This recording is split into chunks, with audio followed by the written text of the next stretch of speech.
जय श्री कृष्णा। कैसे हैं आप लोग फ्रेंड्स? आज की चर्चा जो होने वाली है वो बेहद शानदार, बेहद सौंदर्यकारक, बेहद लग्जरियस ग्रह शुक्रदेव की होने वाली है।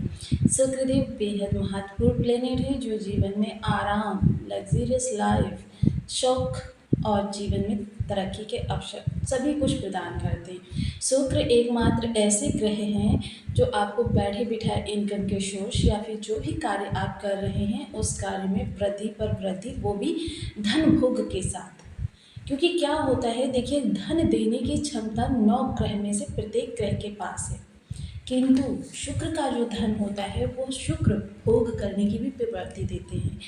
जो व्यक्ति धन इनकम करता है उस धन में इजाफा करने में शुक्रदेव बेहद महत्वपूर्ण ग्रह माने जाते हैं। अब ऐसे शुक्रदेव अपना नक्षत्र परिवर्तन करने जा रहे हैं। नक्षत्र परिवर्तन करके ये रोहिणी नक्षत्र में जाने वाले हैं। रोहिणी नक्षत्र जो अपने आप में एक संपूर्णता से प्रसिद्ध है, ये 27 नक्षत्रों में से चतुर्थ नक्षत्र है और इसका पौराणिक महत्व भी बहुत ज़्यादा है।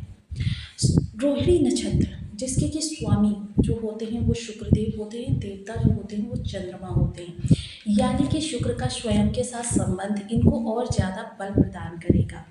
आप देखिए, शुक्र जो होते हैं इन्हें प्रेम का कारक माना जाता है, आकर्षक, लग्जरियस लाइफ, बैठे बिठाए इनकम के सोर्स, विवाह विवाह सुख या फिर आकर्षण, सौंदर्य का कारक, प्रसिद्धि प्रदान करने का कार्य करता है।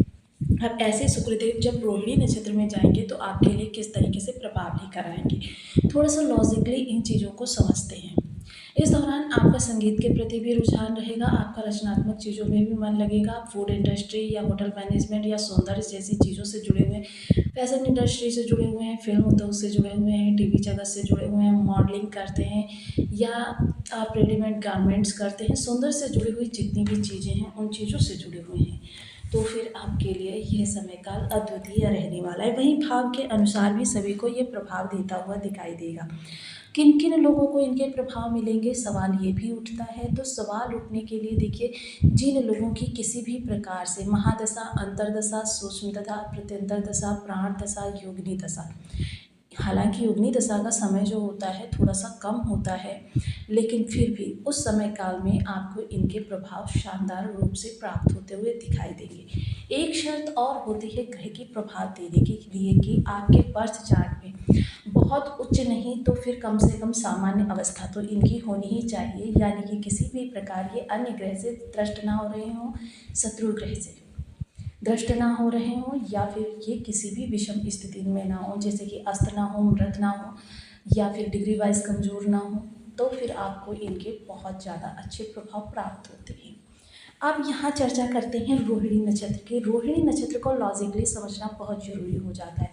प्रथम चरण जो होता है वो मेष नवांश के अंतर्गत आता है, जहाँ पर शुक्र का मंगल के साथ संबंध बनता है, यानी कि बल पराक्रम की अधिकता हो जाती है, यानी जो भी कार्य कारोबार कर रहा है व्यक्ति उस कार्य में वो दुगने उत्साह के साथ जुड़ता है, क्योंकि कर्म ही वो धुरी होता है जिस पर कि 11 भाव डिपेंड रहते हैं। क्योंकि जब आपका कर्म अच्छा होगा तो लाभ भी अच्छा होगा, लाभ अच्छा होगा तो फिर आप सबसे पहले पारिवारिक दायित्वों को पूरा करेंगे, उससे अधिक होगा तो सामाजिक दायित्वों की पूर्ति करेंगे। फलतः क्या होगा कि आप अपने सभी कार्यों को सुचारू पूरा कर सकेंगे और आपका सम्मान बना रहेगा। किंतु अगर यहीं कर्म में किसी प्रकार की कमी हो जाए तो फिर देखिए, सबसे पहले आप स्वयं बाधित होंगे, फिर परिवार दुखित होगा, फिर उसके बाद सामाजिक दायित्वों की पूर्ति नहीं कर पाएंगे, फलता मानहानि। तो ये चीज़ें जो होती हैं, ये चीज़ें लॉजिकली समझनी बहुत ज़रूरी होती हैं। दूसरा चरण जो आता है वो वृष का नवांश है। अब वृष स्वयं मेहनत की राशि है फिर से, तो यहाँ पर मेहनत जो होती है वो आपके सपनों में से जुड़ जाती है, यानी कि जब आपको बहुत ज़्यादा धन इनकम होने लगता है तब आप सपनों के बारे में सोचने लगते हैं, जो आपके ड्रीम होते हैं। कि फलता बहुत से लोग सोचते हैं कि मैं BMW गाड़ी खरीदूंगा, बहुत से लोग सोचते हैं अभी छोटे घर में रह रहा हूँ बड़ा घर खरीदूंगा, बहुत से लोग सोचते हैं कि मतलब अपना मकान बनाऊंगा, बहुत से लोग रेंटेड हाउस में रहते हैं। तो इस तरीके की चीज़ें होने लगती हैं उनके साथ में। तृतीय चरण में जब यही शुक्र जाते हैं तो क्या होता है कि क्योंकि ये मिथुन का नवांश है तो यहाँ बुद्धि और तीव्रता दोनों जुड़ जाते हैं, यानी कि आप बुद्धिमत्ता से उस कार्य को और ज़्यादा आगे ले जाने के बारे में सोचने लगते हैं। कि क्योंकि शुक्र जो होते हैं ये आराम पसंद ग्रह हैं, ये व्यक्ति को जो है मेहनत नहीं करवाते हैं, बल्कि यानी कि स्मार्ट वर्क करवाते हैं। तो व्यक्ति उसमें सुविधा सोचने लगता है, किस प्रकार से अपने कार्य को मैं बहुत ज़्यादा मेहनत ना करके, थोड़ी ही मेहनत करके, थोड़ी ही प्रयासों के द्वारा बहुत ज़्यादा लाभ निकाल सकूं, और इसमें वो सफल भी होता है। चतुर्थ नवांश की अगर चर्चा करें तो चतुर्थ नवांश जो होता है वो कर्क का नवांश होता है। कर्क यानी कि जब यहाँ शुक्र जुड़ते हैं तो व्यक्ति अपने समस्त दायित्वों की पूर्ति करके, समस्त ख्वाबों की पूर्ति करके, जो उसने सपने सजाए थे, संतुष्टि का अनुभव करता है। कि मतलब संतुष्टि व्यक्ति को तभी मिलती है जब वो अपनी समस्त ज़रूरतों की पूर्ति कर लेता है। तो आइए इसी आधार पर आगे चीज़ों को समझते हैं भाव के अनुसार कि ये आपको किस तरीके से प्रभावित करने वाली हैं। तो बने रहिए हमारे साथ इस वीडियो में एंड तक। वीडियो बहुत ज्ञानवर्धक होने वाला है। यदि आपके लग्न में 4 नंबर बना हुआ है तो ये राशिफल आपके लिए। यदि कुंडली में कहीं भी चंद्रमा के साथ 4 नंबर बना हुआ है तो ये राशिफल आपके लिए है। कुंडली ना होने की स्थिति में आप इसे नाम राशि से भी देख सकते हैं। यदि अभी तक आपने अपने इस चैनल को सब्सक्राइब नहीं किया है तो प्लीज़ सब्सक्राइब कर लीजिए, वीडियो को लाइक कर दीजिए, चैनल को शेयर कर दीजिए। इससे होगा क्या कि हमारे आने वाले हर वीडियो की नोटिफिकेशन मिल सकेगी आपको सबसे पहले। एक प्यारा सा कमेंट करना बिल्कुल न भूलें। कमेंट से हमें बहुत मोटिवेशन मिलता है, हौसला मिलता है, और ये पता चलता है कि आप और क्या जानना चाहते हैं। सबसे अच्छी बात इस दौरान ये हो रही है कि शुक्र आपके लाभ भाव में बैठे हुए हैं। लाभ भाव जो होता है आपका सोशल सर्कल होता है, स्वयं की राशि में बैठे हुए हैं। तो मतलब आपके लिए इस दौरान बहुत अच्छी अच्छी चीज़ें होती हुई दिखाई देंगी, यानी समाज में आपका मान सम्मान बढ़ेगा। लाभ के लिए जो भी कार्य करें उसमें इजाफा होता हुआ देखा जाएगा, उसके लिए और बेहतर अवसर प्राप्त होंगे। साथ ही साथ इस दौरान आपके लाभ में बेहद वृद्धि होती हुई दिखाई देगी। बड़े भाई बहनों का बहुत अच्छा सपोर्ट मिलेगा। बड़े भाई बहनों की लाइफ भी इस समय बहुत अच्छी रहने वाली है। सप्तम दृष्टि से ये देखेंगे आपके पंचम भाव को, तो ये ज्ञान का भाव है। सबसे पहले आपके ज्ञान को जो जुड़ाव है वो क्रिएटिविटी से होगा, और क्रिएटिविटी के द्वारा उन विचारों से होगा जिसके विचारों के माध्यम से अपने कार्य को ऊंचाई पर लेकर जा सके।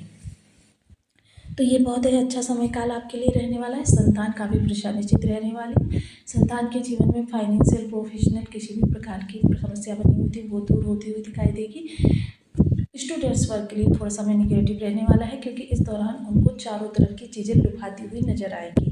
तो इस दौरान उनका मन थोड़ा सा डाइवर्ट हो जा सकता है। शेयर मार्केट या स्टॉक मार्केट से जुड़े हुए हैं तो फिर ये समय काल आपके लिए अद्वितीय रह सकता है। लेकिन पहले, क्योंकि मेन चीज़ जो होता है वो आपकी कुंडली होता है, पार्थ चार्ट, उसका एनालिसिस अवश्य करवा लीजिए।